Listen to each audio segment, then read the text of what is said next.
Hey, Barry, I'm just going to pretend this is media days, okay? um, man, I know everybody's been raving about Coates. I know Dorian's probably sounds like he's having a good camp. What do you think of those two guys? And then how are the young guys doing behind them? How do you kind of feel about that rotation group? Bob, if this was media day, that would be a 7-part question. So you need to step up your game. I could add to it if you want me No, to. I don't. No, the defensive line, and I am excited about the progress that they've made. I've had a couple of additions there with Coach Dorian Gerald, who didn't, obviously didn't play last year because of an injury, has really made a lot of progress in the first few days.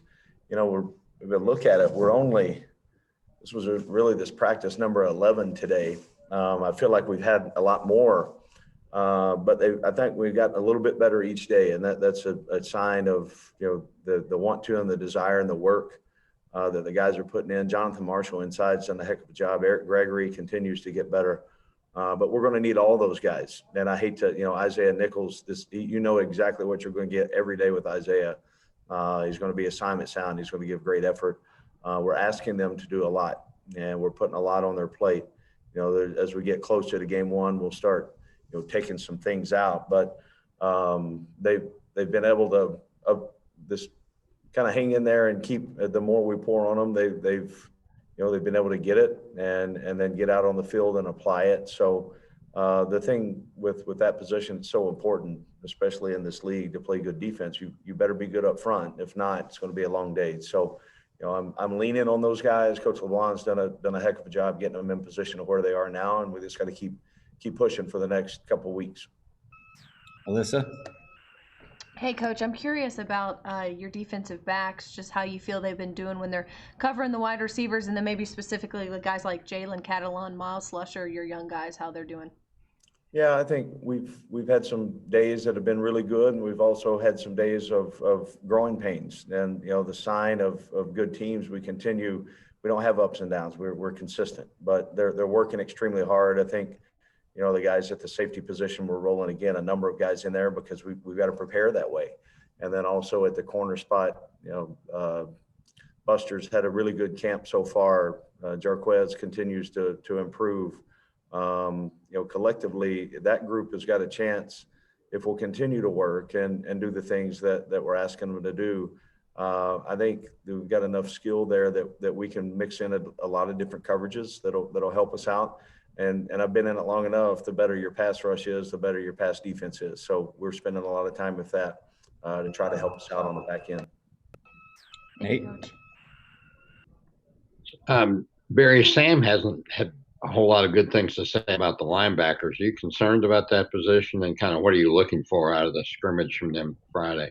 Well, you want those guys, and there's a number of guys that are in the mix that haven't had a lot of experience. So we've got to get them caught up, and that's a big question mark going into this next scrimmage. On we need a couple of guys to separate themselves, and we also know at that position that we're not going to get through a season with this two guys. We're going to have 3 and 4 that are going to have the opportunity to play, and we got to get them game ready. And that's on all of us defensively as a staff to get that done. So every area, I don't want to confuse it. We haven't arrived at any area. We got a lot of work to do, but we're going to hope and look and try to get those guys in position on Saturday or Friday for that scrimmage that we come out of that one with more production than we did the first one. Howdy. Hey Barry, I'm curious what your impressions have been of Xavier Kelly in camp. Just what's standing out about him to this point. Yeah, he's done a nice job. 315 pounds. He's got good power. Plays with leverage, and he's got good quickness. He's maybe a little bit quicker than I thought he would be. Just his explosion at the point of attack. In inside, and we've been able to move him around a little bit because of his skill set. So really, really excited that we have him, and he's going to have to play a lot of really good snaps for us this year. Tom? Yeah, Sam was telling us it's probably going to be one more major scrimmage and then maybe sporadic tackling here and there, but that you felt you could teach tackling in the drill work. And I'm wondering how you feel like you guys stand from being a good tackling team standpoint? I know we're making progress. That's one area that you've always got to continue to work on, and it's not just getting the one-on-one tackle, the fundamental tackle. It's guys playing fast and playing together and playing with relentless effort, and knowing where your leverage points are and where you have help and where you don't. We need to tackle well on Friday. The simulation and individual drills, where I think we've gotten a lot of reps and a lot of work at it, but there's really no substitute for doing it live action. So I'm anxious to see how we do on Friday, and then we'll make adjustments from there if we continue to need to do more of that. We've done a lot for the first 11 days in our individual work. We've done a whole lot, but we'll continue that. And the thing with tackling, it's eliminating explosive plays. They're going to get some plays, but find a way to get them down. And they break the line of scrimmage in the second level with the back end. We got to get them down. And there's a number of trademarks on playing good defense, and one of them that's towards the top of the list is eliminate explosive plays. And it's okay if they catch a hitch, for 7 yards, get them down. Don't let it go for 70. Hutch. Yeah, Coach, Sam was telling us the other day that several of your defensive backs are kind of cross-training at multiple spots there in the secondary. Do you do that more this year with the circumstances around COVID, or do you do that a lot every year? I've always done that. I think it's important that, I don't ever want to label a guy just a corner, or just to say, because there's so many sub packages that we have defensively, we're going to line them up in a number of different roles. So I think it's important that they understand what the other 4 guys or 3 guys on the field that are doing, depending on what we have on the field. So we've done a lot of that. I've done it my entire career. And one thing I think is important that note in this season, I think it's maybe more valuable than ever that a guy can play multiple positions. Biddy.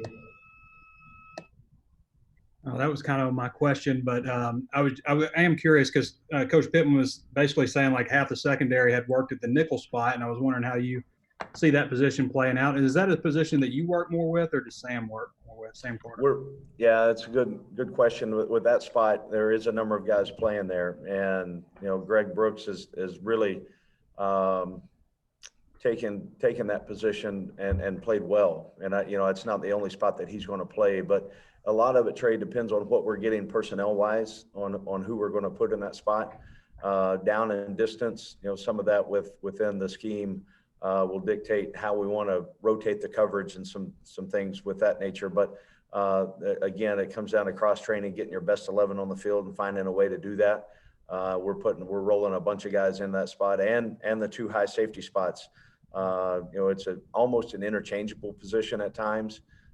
So they've got to cross-train and continue to work, and they've done a nice job. They get an understanding, really, they've got an understanding of the reason we're making the call. And they get what we're trying to take away from the offense. And now, the more reps that we can get, we can start to play fast. Ty. Barry, Sam told us yesterday that you guys have yet to start prepping for Georgia. Big news coming out of Athens today with J.B. Newman opting out. When you guys do start prepping for the Bulldogs, how will that change your game prep and particularly game planning for whoever's going to play quarterback there? Well, we've taken some time, just on our own, looking at our first opponent. Obviously I've played them the last 4 years, 5 years, we went against them every year. They've got a very talented roster, great coaches. We're going to have to really study that. I just heard that news before I walked into the room. So, that maybe changes the dynamics of who they are. I know personnel-wise what they have, and I know what I've gone up against the last few years, and they've been a very disciplined, tough football team that attacks you in every area. And I know they've recruited extremely well. So we'll get on that this weekend for sure, heavy, and into next week, starting, for us defensively at least, trying to gather our thoughts on maybe what gives us our best chance. Russell. Coach, what have you seen from Jerry Jacobs? He's had his name mentioned several times from players on the other side of the ball. Just wanted to get your thoughts. He's a guy with some experience. He's played a number of snaps. He's been a starter, not in this league, but he's been a starter. So that shows up. You know, he's a savvy football player. He does have some physicalness to him, and he's got short area quickness. So those things for him, he's been really able to rely on a lot of that. And I think Coach Carter's done a really nice job on really expanding his skill set, and he's made him a more complete player. You know, we need him to play again both corner spots. He's going to try to help us out. You know, he's played some at the nickel spot. So again, it's a guy that we're fortunate we've got on our roster. He's worked hard. It's going to be a big part of what we're doing defensively. All right, quick round two. Tom? Quick question on your safeties, your two high safeties. So Fouché, has Miles Mason been in there with the ones, and who's probably in the two deep right now? Yeah, we've rolled so many guys in. You know, Fouché's been in there, Catalon's been in, Mason's been in, Micah Smith, Slusher as a new guy. Again, a lot of it depends on, you know, what is the emphasis of the period that we're in defensively. What's our package on, you know, sub package? Are we in base defense? Are we, you know, in a nickel front, or kind of how we're structuring that? So we've rotated a number of guys in that, you know, the two deep, so to speak. And they also know they're a play away. If they're not going with the first group out there, they're a play away from being on the field. So we'll kind of narrow that down here in the next few days on if we actually put a real depth chart together, what that would look like. But right now we're trying to give as close to equal reps as we can, because there's close competition. And I want to see how we continue to play together through this next scrimmage. All right, let me know if you've got questions in the chat. Hutch? Yeah, Barry, this is a little bit of a big picture question, but the last game you were a head coach, you were game planning for Arkansas. Now, being here for 9 or 10 months, whatever it's been, has there been any particular player or position group that you may have been surprised by now that you've got it to see him up close? Oh man, think of all the things that have happened since whatever day that was last year, late November. You know, we played the 29th, 30th, change happened.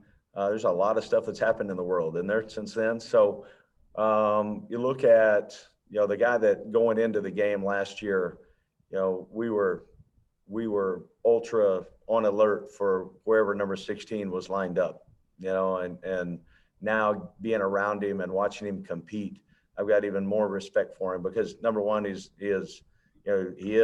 as talented as a guy as I've gone against. And he works so hard, extremely hard every day.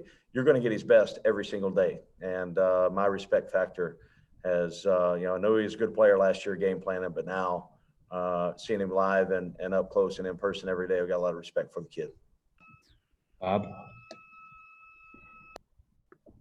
Barry, I had kind of a big picture SEC question, but you know, you look at the league coaches, whether it's head coaches, coordinators like yourself, and it seems like guys are always moving around the league. They don't leave very often.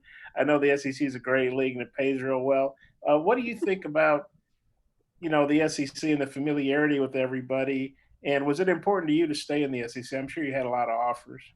Well, you look at the league, and I think it's undeniable. It's the best football conference in America, and you know, if you're a competitor, you want to be a part of that, and that, you know, it's something with the fan base, the geographic area of the country, the ability to recruit, you know, the support you receive from the administration, and then, you know, this was such a great fit for me because of my trust and belief in Sam Pittman. And so there's a number of factors that went into me having the opportunity to be here.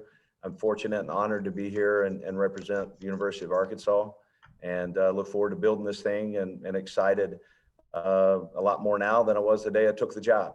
And we've got a lot of work ahead of us, but I'm excited to do it every day. Last one, Trey Biddy. Coach, I wanted to ask you about just the players and their buy-in with you guys. Are you feeling that? Last year, you know, there was a sense that wasn't happening with the players. Are they buying into what you guys are selling right now?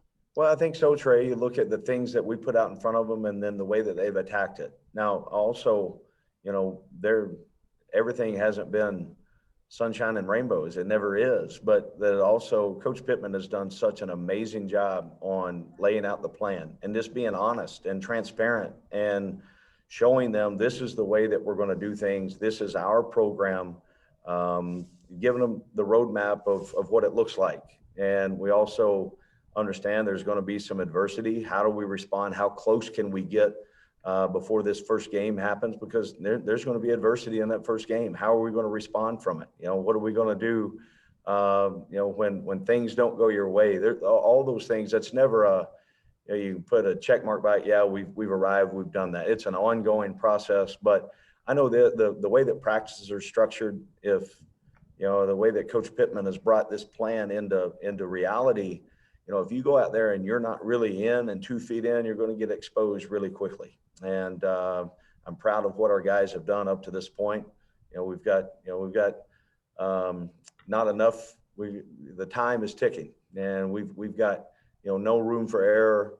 But our guys have done a great job, and I think they're hungry, Trey. I really do. I think they're hungry to be a good football team, and they understand that. You know, we've got to keep our head down. We got to go to work, and we've got to be as close as we can as a team to withstand the from schedule 1 to 10 what we've got coming. Thanks, Coach Odom.